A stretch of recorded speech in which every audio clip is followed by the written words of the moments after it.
今天给大家分享一个相亲成功的故事啊，拯救一下那些听我视频比较迷茫的心灵们啊。上午呢，有一对情侣啊来给我们这个送喜糖，他们上个周是刚刚领了结婚证啊，婚期定在了下个月。跟他们聊了一些之后啊，我还是有很多感慨的，就是幸福一定是双向奔赴来的。那我给大家分享一下他们的相亲过程。最开始啊，是这个姑娘先来找我找对象啊，应该是去年11左右吧，身高大约在165。上下啊，很瘦，戴个眼镜，不太爱打扮，但这个面相啊特别秀气。父母呢都是农村的，是一名小学老师。他来找对象就是想找那种和他们当户对一点啊，这个男方工作在事业单位啊，人品好的。我记得在前面呢给他介绍了2位，这第一位呢可能是觉得他是小学老师嘛，这活有点累啊，就没太同意。第2位呢是觉得这个姑娘家是农村的，父母没有社保，也给拒绝了。这第3位呢，就是现在这个老公啊，男士是92年的，在区政府上班，工资不是很高，但是小伙子呀，性格稳重，脾气也很好。两人第一次见面呢，虽然没有太深的这种感觉啊，和大家其实都一样的，只能说不讨厌也不喜欢，就尝试交往看看嘛。简单加了个微信。之后的一个周末呀，男士啊就请这个姑娘出来吃饭，吃海底捞。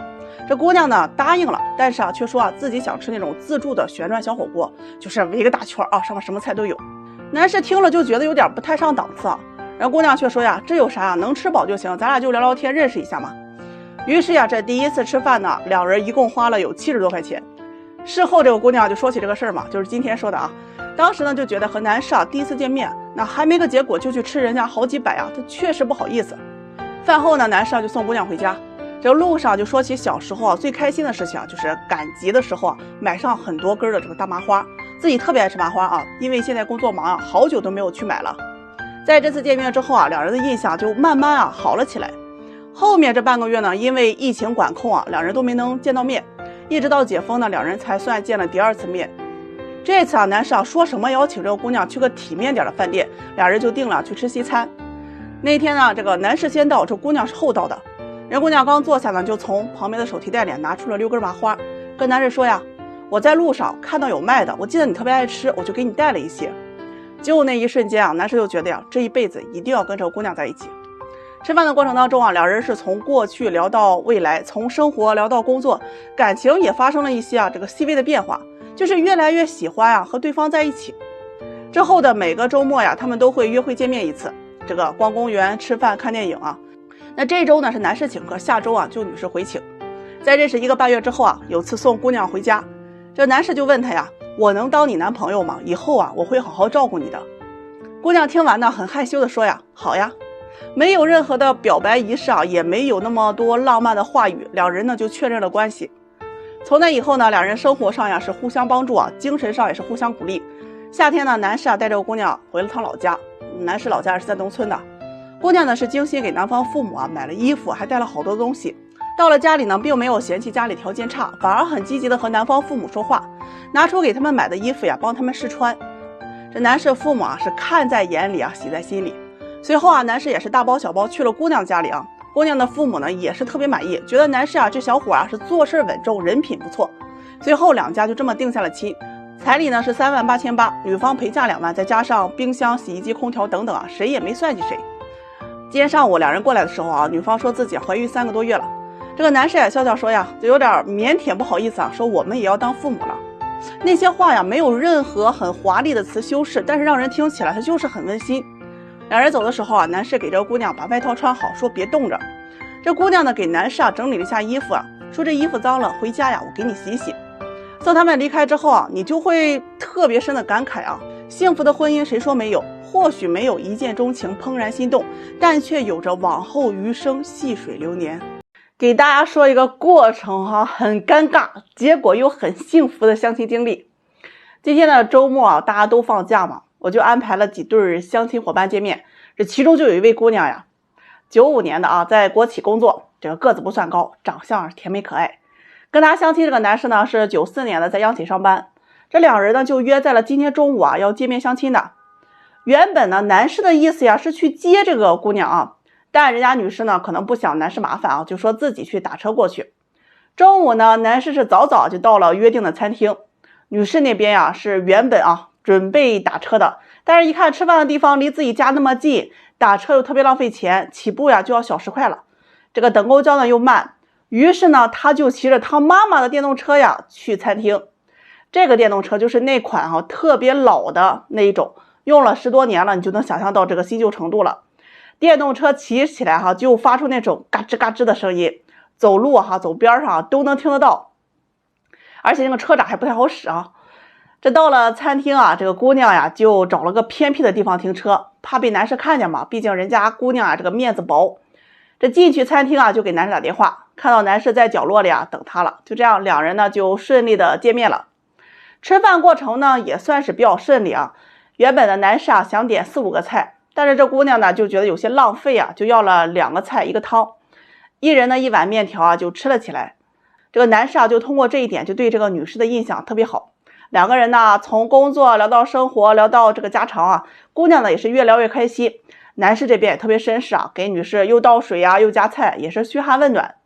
原本呢想着一切都是很顺利的，回家之后两人就慢慢发展感情嘛。老天爷他一般都不太会随你的心意。接着就发生了很尴尬的下面这一幕。这吃完饭男士说送姑娘回家，这姑娘就想着哎呀，我电动车还在外面对吧，赶紧就说不用了不用了，又很好面子的就说自己叫车了这车等会儿就来。就这样呢，男士是先走，女士在店里去留意着男士走了之后就赶紧出门去找自己的电动车。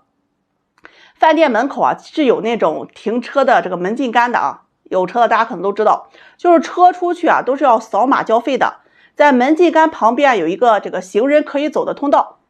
这个姑娘就骑着这个电动车裙子全部挽起来，坐在屁股底下伴随着这个车子嘎吱嘎吱的伴奏。刚刚骑到门禁杆的边上就听到一个男士给她打招呼，我们又见面了呀。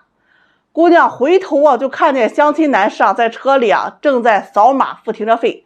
她呢赶紧把裙子给揪下来，就特别尴尬的笑笑说你还没走男士呢就说我刚才有事儿来。这付完钱出来之后男士就很高情商的说了一句话，顿时让这个女士是好感爆棚。男士就说哎呀，你看你真聪明骑个电动车比开车快多了，还凉快。女士听完呢就很尴尬的笑了笑说对呀，我家也近，骑个电动车一会儿就到了。说完呢，这个姑娘就赶紧就说了个再见骑着电动车嘎吱嘎吱嘎吱的就回家了。哎呀，那一路上她就觉得太尴尬太丢人了。回到家之后这个姑娘是欲哭无泪谎言被揭穿，觉得太丢人，而且骑个电动车也太跌面了。她不好意思联系男士就把这个过程跟我说了，说自己把相亲给搞砸了自己很喜欢男士，但是男士应该不喜欢她了。我听完真的是哭笑不得那我就去打电话给这男士男士人家也笑着说自己很喜欢这个姑娘，不装不做作，而且很大方，知道过日子，而且呢这个人呢也很温柔至于骑电动车呢，反而给他留下了一个很好的印象。男士说自己喜欢她，而且这个姑娘我追定了。听完呢，我心里就觉得哎呀很甜就是不论你觉得再尴尬的事情，在有爱的人眼里都是你的可爱之处。这听着男士处处去维护这个姑娘，夸这个姑娘，真觉得这个姑娘这次是遇对人了。喜欢你的人，你的缺点在他眼里那都是优点，不喜欢你的人呢，在他的眼里只能看到他对你的厌烦和嫌弃。我在知乎上看到一个问题，就是有人提问一辈子不结婚可以吗？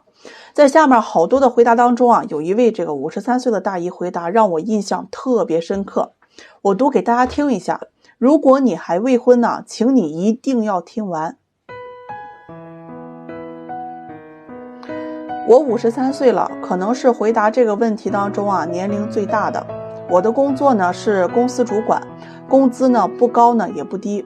我不喜欢小孩，对婚姻也很恐惧，所以我就选择了不婚不育，主要是向往自由，还有呢就是性冷淡。由于我的性格呢比较强势，我的父母都不敢说我，后来呢总是吵架，他们也就没再逼我了，但还是最后带着遗憾离开了。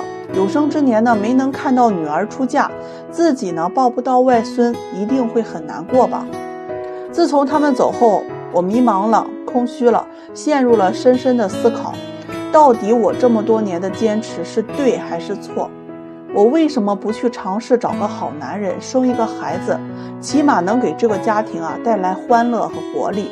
至少我现在还有家人，我到70多、80多还有一个家庭。